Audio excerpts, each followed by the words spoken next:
কড়াই তেল দিয়ে দেবো। তো বন্ধুরা, আজকে আমি গাজর চিংড়ি করব। তো দেখুন কিভাবে রান্নাটা করি। গরম হয়ে গেছে, তো আমি আলুগুলো আগে ভেজে নেব। এখানে নিয়েছি দুটো আলু, আর আলুগুলো আমি এইভাবে কেটে নিয়েছি।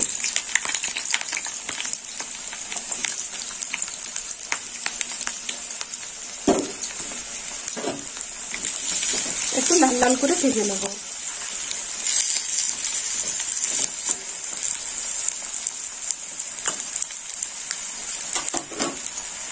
ভাজা হয়ে গেছে, এবার আমি আলুটা তুলে নেব।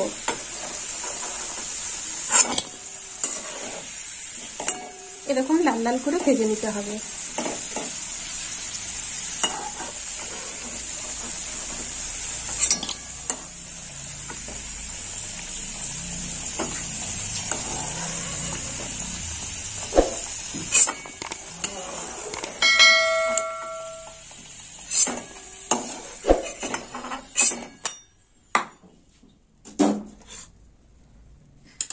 আর এখানে নিয়েছি চিংড়ি মাছ, লবণ আর হলুদ মাখিয়ে রেখেছিলাম 1 ঘন্টা আগে। এবার আমি চিংড়ি মাছগুলো দিয়ে দেবো তেলের মধ্যে। দিয়ে দিলাম চিংড়ি মাছ।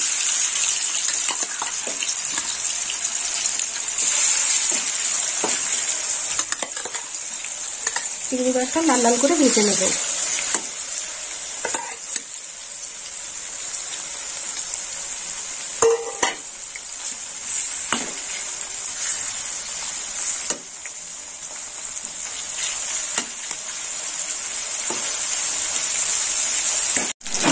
চিংড়ি মাছটা ভাজা হয়ে গেছে, চিংড়ি মাছটা এবার তুলে নেব।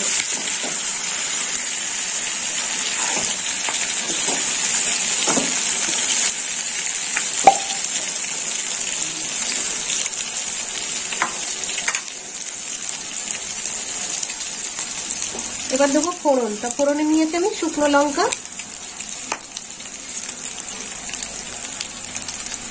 আর দেবো পেঁয়াজ। কুচনো পেঁয়াজ দিয়ে দিলাম।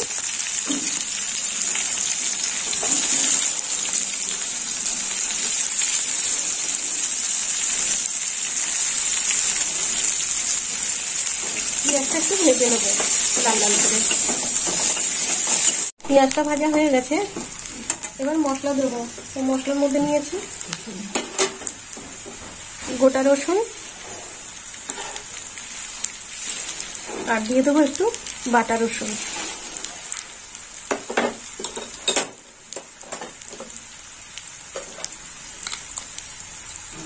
দিয়ে দেবো 1 চামচ আদা বাটা।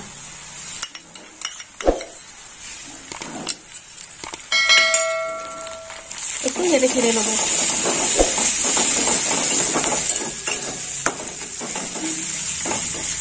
মশলাটা একটু ভালো করে ভাজা হয়ে যাবে।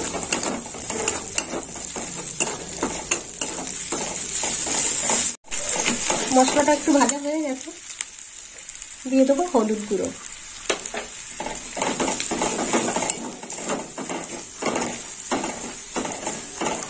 আর দিয়ে দেবো টমেটো আর কাঁচা লঙ্কা।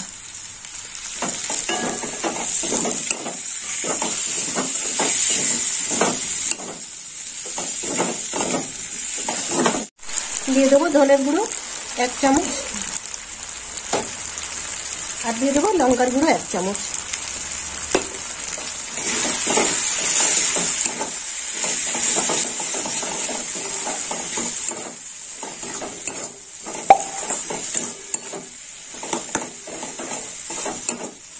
কষা হয়ে গেছে।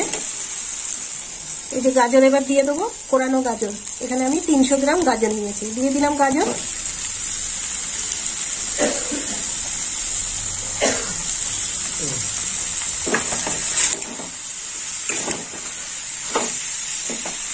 ভালো করে কষিয়ে নেব।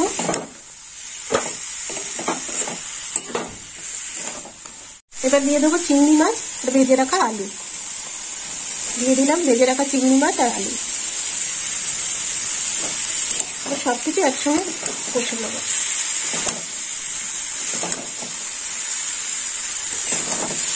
আলুটা ভাজতে ভাজতে সিদ্ধ হয়ে গেছে। দিয়ে দেবো 1 চামচ লবণ।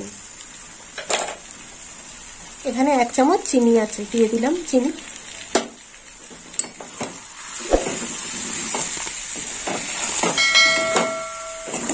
কষে নেব।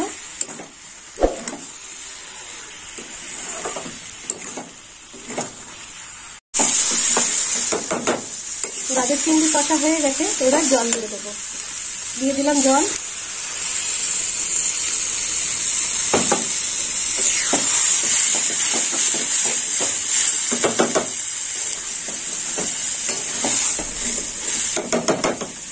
আর একটু জল দেবো।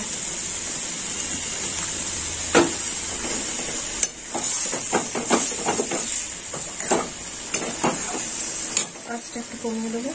এবার চাপা দিয়ে দেবো।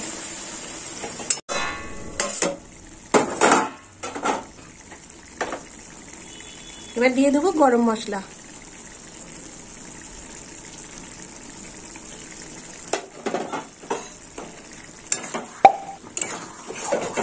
হয়ে এসেছে তরকারিটা।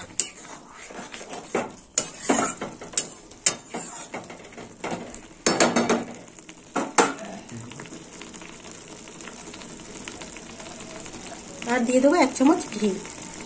দিয়ে দিলাম ঘি।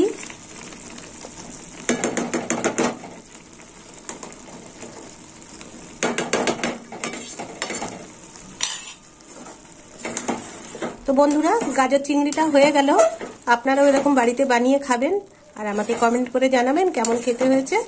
আর আমার ভিডিও ভালো লাগলে লাইক করবেন, শেয়ার করবেন আর সাবস্ক্রাইব করবেন। এবার আমি নামিয়ে নেব।